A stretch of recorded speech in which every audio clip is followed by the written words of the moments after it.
Hi, let us say I've given you a set of tables like this. So in one table, you see the customer name, the product that we sold along with the value, of course along with the date. And in another table, I'm going to give you the customer name and the city in which the customer is. Remember, in the first table, we did not have any location data.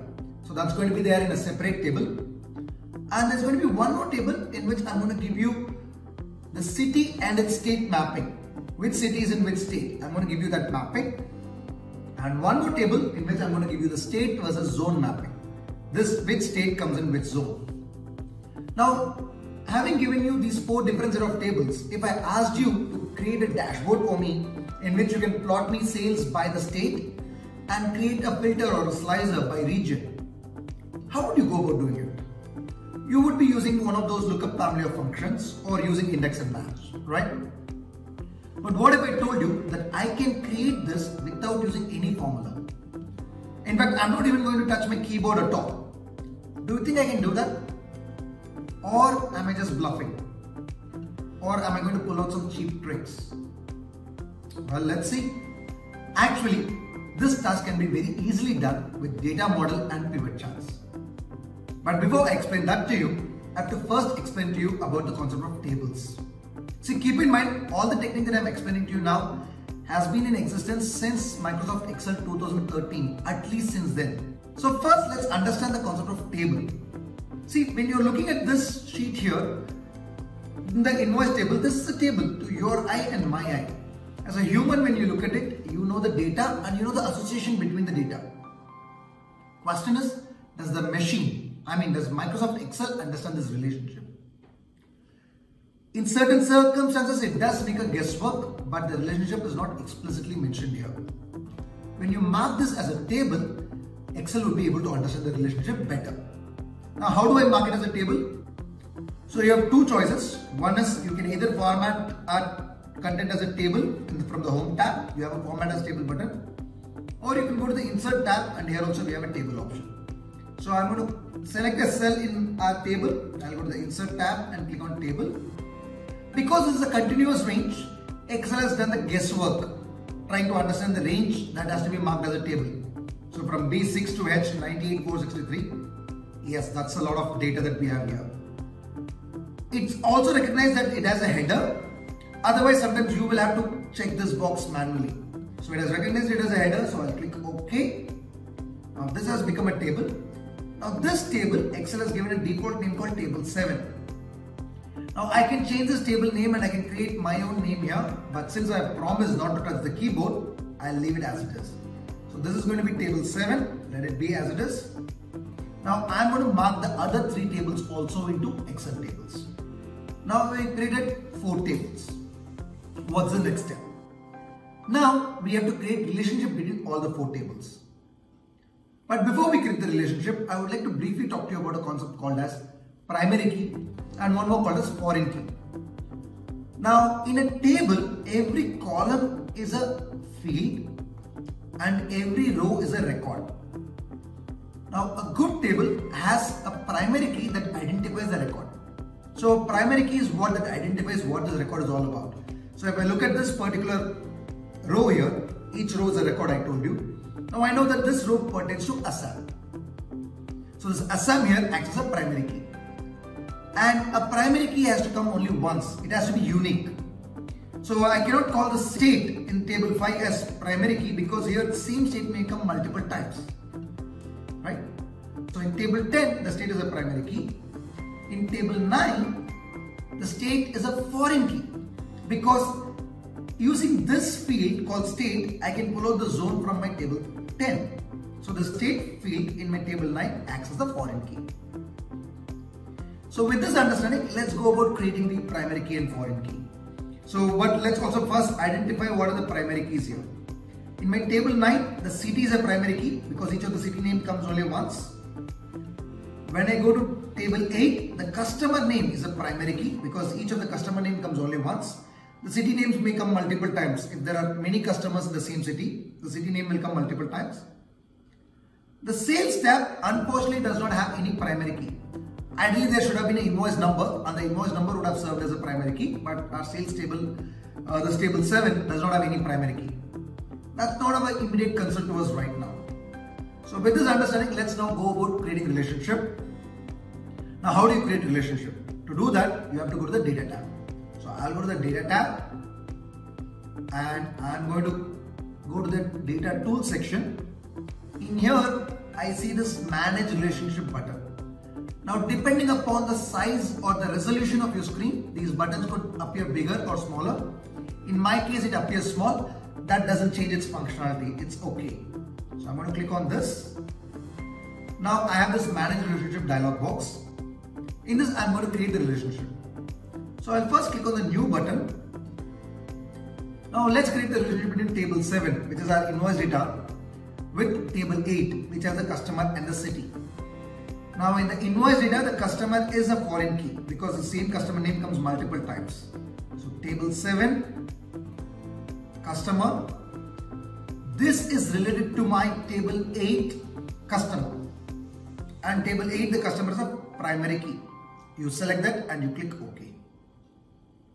Now we have created a relationship between table 7 and 8. I'll have to do it between 8 and 9 now. So in 8 I have the city, which is a foreign key because the city comes multiple times, and with this city is what I'm going to link it to my table 9, and in table 9 the city is a primary key. So in table 9 I have the city, which is the primary key, and this is linked to my table 8, in which also I have the city field. So I'll select that and I'll click OK. The last relationship we have to create is between table 9 and table 10. We're going to create it through the state. So table 10 has the state, and table 9 also has the state. So now we've created the relationship between the two. Keep in mind, as I promised, so far I have not touched the keyboard. I have been working with the mouse though. Now click close. To create a dashboard where we're going to pull data from everywhere, I'm going to use the pivot chart. So I'll go to the insert tab and I'll go for inserting a pivot chart. For now I'm happy with the pivot chart. I don't want the pivot table. So I'll click on the pivot chart here. Because I had selected the table 7, it's automatically picked up I am trying to create a chart using table 7, which is fine for us. Where do I want? I want a new worksheet. But what is very critical is what you see at the bottom. Here's a checkbox asking you whether you want to add this to the data model. That has to be clicked, because what we're going to do is we're going to work with the data model. Actually, there's going to be a Power Pivot engine behind this. Now, Power Pivot is only available when you're using the Microsoft Office Business version or Enterprise version. But having said that, this data model is available even if you're not using the Pro Plus version. Even if you're using the regular MS Excel, you click on this, add this data to the data model. You won't be able to access the Power Pivot window, but this functionality will exist. Now let's click OK. Now I've got my pivot chart placeholder and the field list here. I don't like my dashboards to have grid lines in the background, so let me remove it. I'll go to the View tab and get rid of this.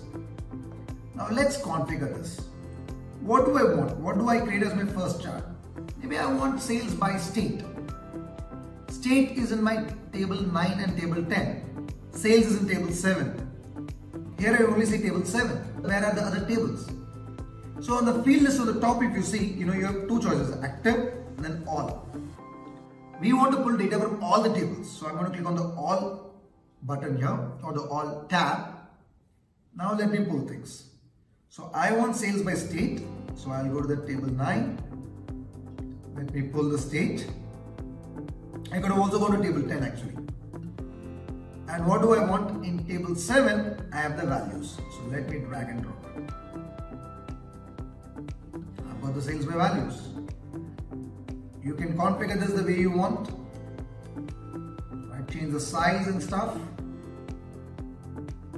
I don't like to see these buttons, sum of value and state filters. So what I'll do is I'll go to the pivot chart, analyze, and click on this toggle button, field button, so that the buttons are gone. I can format it the way I like. I can go and pick up one of these formats. For now, let me not do too much about the formatting. Let me pick up one format, whatever that I, at random, I just got. So here I've got my chart, or I've got my sales by states in a chart. Let me create a couple of more charts maybe. Let me create a chart in which I'll probably get the sales by brand.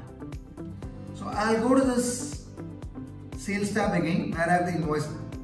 I'll click on insert a pivot chart once more. I again have to ensure that I click on this, add this to the data model.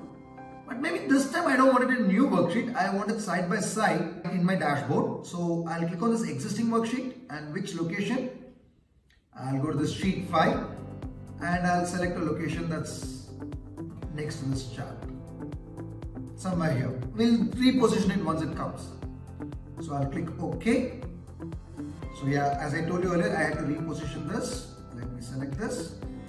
And what do we want? We want sales by brand. So let me drag the brand into axis. Value here.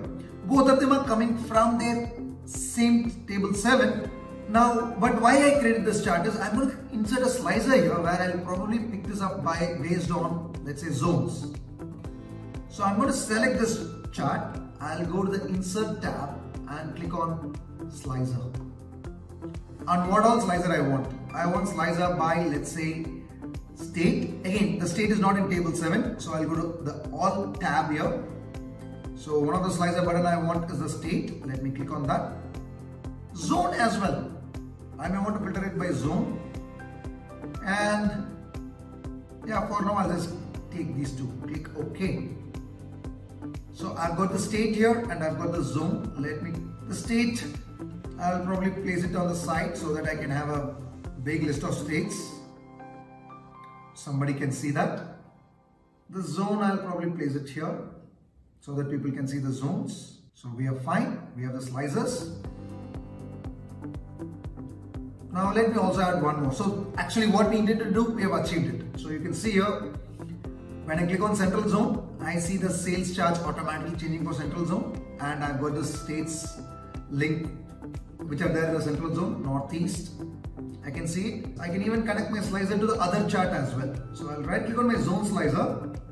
I'll go to report connections and I'll choose chart 1. Okay. So now I can choose by zone and I can control both the charts, right? So as you can see here, with data in multiple places, I could pull all of them together and I could create a nice dashboard without using any functions by using the data model and the table relationship. But what's the most important thing to be able to create this? That is to organize your file into tables, right? And by table, I'm talking about machine readable tables, not a bunch of cells that looks like table to human eye, but a table which MS Excel can recognize. Now, before I wrap up, we've completed the core part of what I wanted to teach you, but let's finish it up with some more data points here. So maybe what I'll have next is probably I'll have sales by the city, right? That I'll get it as a bar chart. Maybe there are going to be lots of cities, so I'll place it at the bottom. And then I'll also have a timeline slicer. So let me go into the sales tab. Let me click on insert. Let me get the sales by the city. So I'll go to pivot chart, new pivot chart, existing worksheet. And I'm going to add this to the data model. And where do I want it in the existing worksheet? It should be in the same sheet 5. Let me put it somewhere here. And click OK. I'll place it somewhere at the bottom. And this one has to be sales by city. So let me drag the city as a field here. City is going to be from table 8. So from table 8, let me drag the city. And let me drag the sales value from table 7. So that's it. We've got that as well. Right. Let me do one thing. I'll actually change this brand into a pie chart because all of them look like a bar chart. That's a little boring. So I'll change the chart type to pie. Yeah, that should be good. And I'll choose one of the inbuilt designs. If this is boring, let's choose something else. Now what I'm going to do is, even in these two charts, let's get rid of the field buttons that don't look good, or at least I don't like them. So let me get rid of them. And I'm also going to create one more slicer here. This slicer, I'm going to filter all of what we have with timelines. So what I'm going to do is, I'm going to select this chart, go to Insert tab, click on the timeline slicer. There's only one field in our entire set of tables which has timeline, which is table 7, which has the date. Let's click on that and click OK. Now this timeline, I'll place it somewhere at the bottom. And let me just drag it across. Now I do have some scope to increase the size of the state slicer because I wasn't happy with the size of those buttons. So let me just increase those button sizes a tad bit. Yeah, 0.6 looks good. And here I have my timeline slicer. This again, let me create a report connection to all the charts. Okay. And as far as my states are concerned, I'm going to create a report connection now to my chart 3 as well. And zone is probably going to apply on all the 3 charts. So I'll go back to the zone chart and right click report connections to all the 3. That's it. So we've got now a nice, fantastic dashboard which we created without using formulas or functions. That's the highlight here. Alright. I challenged you that I will do it without touching the keyboard, and you can see here we have done it. Of course, it's not my skill, it's all thanks to Microsoft Excel's functionality and the powerful Power Pivot engine that's behind it. Not just this, I can even create a 3D map and I can plot the data in a 3D map chart like this, but that's something I will discuss in another video here, and even that you can do it without touching the keyboard. I hope you found this video useful. I'll see you next time with another video. Until then, take care, stay safe.